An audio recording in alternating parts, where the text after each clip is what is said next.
ముఖ్యంగా వార్తల్లో తీసుకుంటే మళ్ళీ సంఖ్యలతోటి తీరు మార్చుకొని అమెరికా తీరు మార్చుకోలేదు, అమెరికా సంఖ్యలు వేసింది, లేకపోతే వాళ్ళకు బట్టలు వేయలేదు, చెప్పులు వేయలేదు, సంఖ్యలు వేసింది. అసలు వార్త అది కాదు కదా. దొంగతనంగా మనం అమెరికాకి ఎందుకు పోయినాం, అసలు వార్త అది. ప్రజలకు చెప్పాల్సింది ఏంది, ప్రజల్లో అనవసరమైనటువంటి విషయాన్ని నింపేటువంటి వార్తలే కదా ఇవి. తప్పు ప్రజలు చేసిరు. ఎక్కడికైనా పోవాలంటే, మనం పక్కింటికి పోవాలంటే వాళ్ళు అనుమతి తీసుకోవాలి. ఏది మనం మామూలుగా అయినా సరే ఇంటి పక్క ఇంట్లోకి పోవాలంటే వాళ్ళు తెలిసిన వాళ్ళైనా సరే మనం పోవాలా వద్దా అనేది ఆలోచిస్తాం. అట్లాంటిది అమెరికాకు పోయి దొంగ పాస్పోర్ట్లు, దొంగ వీసాలతోటి పోయి అక్కడ దొంగతనంగా పని చేయడానికి వెళ్ళి దొంగతనంగా దొంగ పనుల కోసం వెళ్ళినటువంటి వాళ్ళు వాడి దేశంలో చట్టాలను చేయాలి కదా. నిజంగా వాడు అమెరికా కోర్టుల్లో వాళ్ళను ముప్పు తిప్పలు పెట్టి ఆడ శిక్షలు వేసి జైల్లో వేస్తే ఇంకా బాధపడాల్సింది పోయి ఇక్కడికి తీసుకొస్తారు. నువ్వు అమెరికా విమానంలో వివేసిరు సంఖ్యలు వేసిరంటే నువ్వు నిమ్మలంగా వస్తావా? ఎక్కేటప్పుడు ఏం చేస్తావో ఎవరికి తెలుసు. ఒక్కొక్కరి మీద నేర చరిత్రలు కూడా ఉన్నాయి, వాళ్ళ పరిస్థితి ఏంటో తెలియదు. అట్లానే భారతీయులను అవమానించిరా, వాళ్ళకు వీళ్ళకు స్నేహం ఉంది అంటే దొంగ ఎవడైనా దొంగే కదా. నువ్వు దొంగతనంగా ఎందుకు పోయినావు అమెరికాకు? ఫస్ట్ ఇవాళ నువ్వు ఎవరినో ఏజెంట్ నమ్మినావు, లేకపోతే ఇంకెవరినో నమ్మినావు, దొంగ వీసాలతో ఎందుకు పోయినావు? నీకు పోయేటప్పుడే తెలుసు అక్కడికి. పోనీ అమెరికా వెనక్కి పంపే కంటే ముందే మీరు నిజాయితీ చిత్తశుద్ధి గల వాళ్ళే అయితే మీరు అమెరికాలో ఉండేటువంటి భారత ఎంబసీల దగ్గరకో కాన్సులేట్ దగ్గరకో వెళ్ళి, అయ్యా మేము తప్పుదారిలో వచ్చినాం, మాకేం తెలియదు, మేము మళ్ళీ భారతదేశానికి వెళ్ళిపోతాం, లేదు ఇక్కడికి వచ్చి కూడా మా ఇల్లు అమ్మినాం, మా జాగ అమ్మినాం, మమ్మల్ని ప్రభుత్వం ప్రభుత్వానికి చెప్పి ఇల్లు అమ్ముకోమని దొంగ పాస్పోర్ట్లతో అమెరికా పోమన్నారా, లేదా వేరే దేశాలకు పోమన్నారా?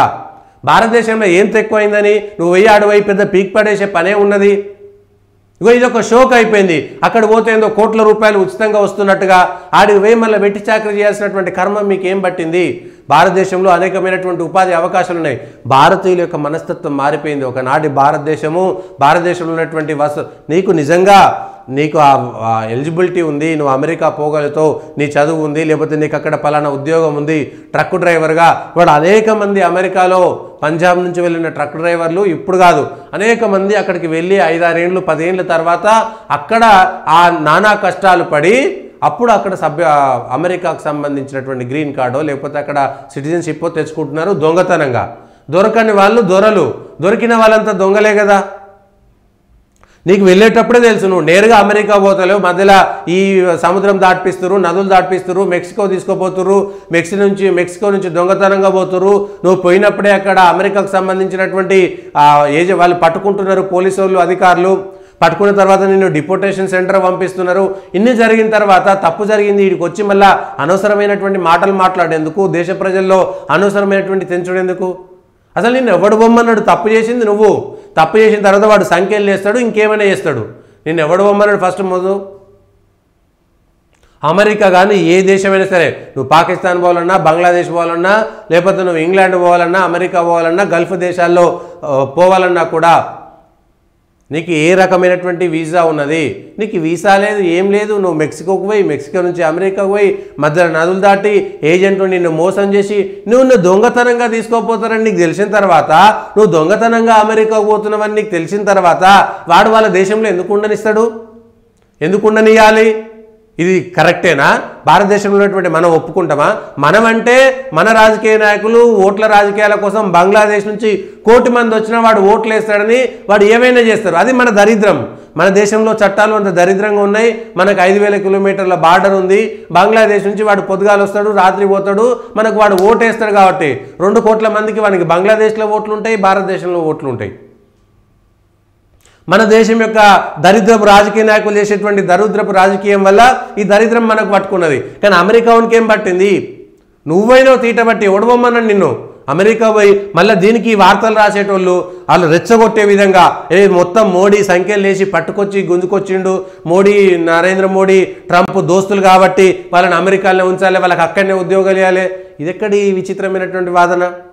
కనీసం ప్రజలకు ఏం చేస్తున్నామనేటువంటి విషయం, ఏం చెప్పదలుచుకున్నటువంటి విషయం మీడియా కూడా చెప్పాలి కదా. అరే నాయన, మీరు తప్పు చేసిరు, మీరు దొంగతనంగా వేయరు, గప్చుప్గా అన్నీ మూసుకొని మళ్ళీ భారతదేశానికి వచ్చి ఏదో పని చేసుకోర్రి. మీరు అక్కడ నుంచి డిపోర్టేషన్లో వచ్చినటువంటి వాళ్ళకు భారతదేశం ఏదైనా ఒక చట్టం తీసుకొచ్చి వాళ్ళకి ఏదైనా సాయం చేసే విధంగా నువ్వు భూమి అమ్ముకున్నావు, ప్రభుత్వానికి చెప్పినవా? ఎందుకు అమ్మినవో? నువ్వు దొంగతనంగా వీసా తీసుకున్నావు, ప్రభుత్వానికి చెప్పినవా దొంగ వీసా తీసుకున్నావని? నువ్వు దొంగతనంగా అమెరికా పోయినావు, ప్రభుత్వానికి చెప్పినవా? మరి ప్రభుత్వానికి ఏం తప్పు? ఇక్కడ ప్రభుత్వాలు ఏదో తప్పు అయిపోయింది, తీవ్రంగా ఎస్ అక్కడ తలపాగా కట్టుకోవడానికి అనుమతించలేదంటే వాళ్ళ చట్టాలు అట్లా దరిద్రంగా ఉన్నాయేమో, కట్టుకోవడానికి అనుమతి ఇవ్వాలి. కానీ నువ్వు దొంగతనంగా పోయినావు కాబట్టి నీకు హక్కులు లేకుండా పోయినాయి. మిగిలినటువంటి వాళ్ళకి లేదు కదా, నేరుగా పోయి అక్కడ బాజాప్తా పోయినటువంటి వాళ్ళు, అధికారికంగా పోయినటువంటి వాళ్ళకు ఈ బాధలు రాలే కదా.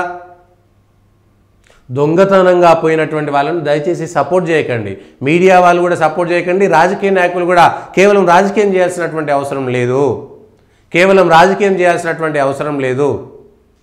దయచేసి ప్రతి విషయాన్ని రాజకీయం చేసి ఈ అంశాలే తప్పు, ప్రతి దాన్ని రాజకీయం చేయాలి. ఫస్ట్ మనం చట్టాలను గౌరవిస్తాం, భారతదేశంలో ఉండి చట్టాలను గౌరవించాం, ఇతర దేశాల వద్ద చట్టాలు గౌరవించేది వాడు కూడా మనకంటేనేమో మన ఓట్ల రాజకీయాలు కాబట్టి వాడు తప్పు చేసినా హత్య చేసినా వాడు ఎమ్మెల్యే ఎంపీ పోటీ చేయొచ్చు, వాడు అవసరమైతే పెరోల్ మీద వచ్చి పార్లమెంట్లో 2 రోజులు మాట్లాడిపోవచ్చు. అది మన భావదారిద్ర్యం, మన దేశం యొక్క పరిస్థితి అట్లా ఉంది. కానీ అమెరికాలో వాడు వాళ్ళ దేశంలో అక్రమంగా ఉన్నటువంటి వాళ్ళని వెళ్ళగొట్టడం అనేటువంటిది వాళ్ళ చట్టము. అక్రమంగా పోయినటువంటిది నీ తప్పు, అక్రమంగా అక్కడ ఉండాలనుకోవడం నీ తప్పు, దొంగతనంగా అమెరికా పోవాలనుకోవడం నీ తప్పు, పోయినటువంటి వాళ్ళే తప్పు. మళ్ళీ హ్యాపీగా చంపకుండా అక్కడ శిక్ష లేకుండా ఇష్టానుసారంగా నిన్ను తోసిపడేస్తే నేను చేసేదేమున్నది, చంపేస్తే నిన్ను చేసేదేమున్నది, ఉరిశిక్ష చేస్తే నీకు చేసేదేమున్నది? అక్రమ వలసదారులను అందరినీ కాల్చిపడేయండి అని అమెరికా ఒక చట్టం తెచ్చింది అనుకో, మనం చేసేదేం లేదు. ఆ ప్రపంచానికి మానవత్వం లేదా? నీ మానవత్వం ఎక్కడిదే పోయి? నీకు భారతదేశంలో నీకు ఏం తక్కువైందని నువ్వు పోయినావు? ఏదో చేసుకోవచ్చు, బతకొచ్చు, 3 పూటల తిండి తినడానికి నువ్వు అమెరికా పోవాల్సినటువంటి కర్మేం పట్టింది? నువ్వు ఉన్న భూమి అమ్ముకుంటేవి, నీ ఆస్తులు అమ్ముకుంటేవి, అమెరికా పోదామనుకుంటేవి, అటు కాకుండా ఇటు కాకుండా అయిపోతుంది. పోనీ వాళ్ళది కొత్తగా వచ్చిందా, నిన్ను హాయిగా అమెరికా విమానంలో పంపించింది, ఇంకా నీకే ఖర్చు లేదు ఇక్కడికి తీసుకురావడానికి.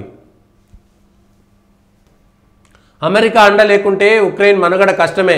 ఆ దేశ అధ్యక్షుడు జెలెన్స్కీ వ్యాఖ్యలు. 2 దేశాల మధ్యన 3వ దేశం వేలు పెట్టడము, 4వ దేశం వేలు పెట్టడము, ఆ దేశం బలంగా లేకపోవడము, అనవసరమైనటువంటి కొట్లాటలు పెట్టుకోవడము, ఒకరి మీద ఒకరు కన్నేయడము, ఇట్లా దేశాలు ఇవాళ కొత్తగా వచ్చిందేం కాదు. ప్రపంచమంతా మానవత్వము, అభివృద్ధి లేకపోతే ఇంకేదో జరిగిందని చెప్పుకునేటువంటి దేశాల మధ్యనే దరిద్రం ఉంది కదా. ఛాందసవాదము లేకపోతే ఇతర దేశాల మీద దండెత్తేటువంటి బుద్ధి భారతదేశంలో ఎన్నడూ లేదు. భారతదేశం ఏ రోజు కూడా ఇతర దేశాల మీదకి దండెత్తింది లేదు. భారతదేశమే ప్రపంచ దేశాలన్నిటిలోనూ తన మనుగడను కోల్పోయి భారతదేశానికి మాత్రమే పరిమితమైపోయినటువంటి దేశంగా, దేశంలో అనేక భూభాగాన్ని కోల్పోయినటువంటి దేశంగా భారతదేశం ఉన్నది. ఇవాళ ప్రపంచ దేశాలన్నీ కూడా సామ్రాజ్యవాదంతో విస్తరించదలుచుకునేవే. అవి చైనానా, అమెరికానా, లేకపోతే యూరప్ దేశాలా? ఇవాళ యూరోప్ దేశాలు ఇవాళ మనకు, భారతదేశానికి, ప్రపంచ దేశాలకు లేకపోతే అమెరికా అన్ని నీతి సూత్రాలు శుద్ధులు చెప్తుంటాయి.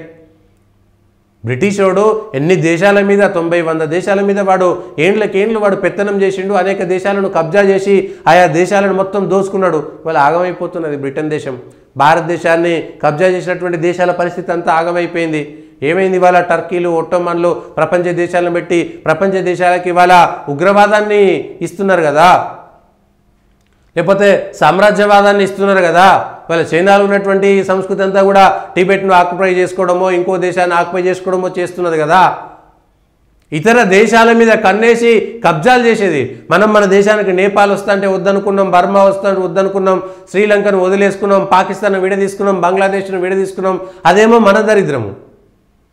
ఈ దేశాలేమో యూరప్ దేశాలు, మిగిలిన దేశాలు, ఆ దేశాల మీదకి రష్యా పోయింది, రష్యా మీదకి ఉక్రెయిన్ పోయింది, యూరోప్లోకి ఇంకోటి వేయండు, శరణార్థుల పేరు మీద ఇంకొకటి పోతుంటాడు, లేకపోతే మా మతమే గొప్ప అని 20-30 దేశాలకు వెళ్ళిపోతే అక్కడ సంస్కృతులన్నింటినీ నాశనం చేసేస్తుంటాయి. 20-30 సంవత్సరాలలో ఆయా దేశాలను మొత్తం కబలించేసి అక్కడ ఉన్నటువంటి వాళ్ళందరినీ నాశనం చేసేటువంటి వాళ్ళు ఉన్నారు. ఒక్కొక్కరు ఒక్కో రకం. ఒక భారతదేశం మాత్రమే 5-6 వేల సంవత్సరాలుగా ఇట్లాంటి వాటిని తట్టుకున్నది. అయినా సరే మనం కొంత ఆఫ్ఘనిస్తాన్ మన కళ్ళ ముందు పోయింది, ఆఫ్ఘనిస్తాన్ మన కళ్ళ ముందు పోయింది, పాకిస్తాను, బంగ్లాదేశ్, నేపాల్, బర్మాను, ఇట్లా మన భూభాగాలను కోల్పోవాల్సినటువంటి పరిస్థితి వచ్చింది.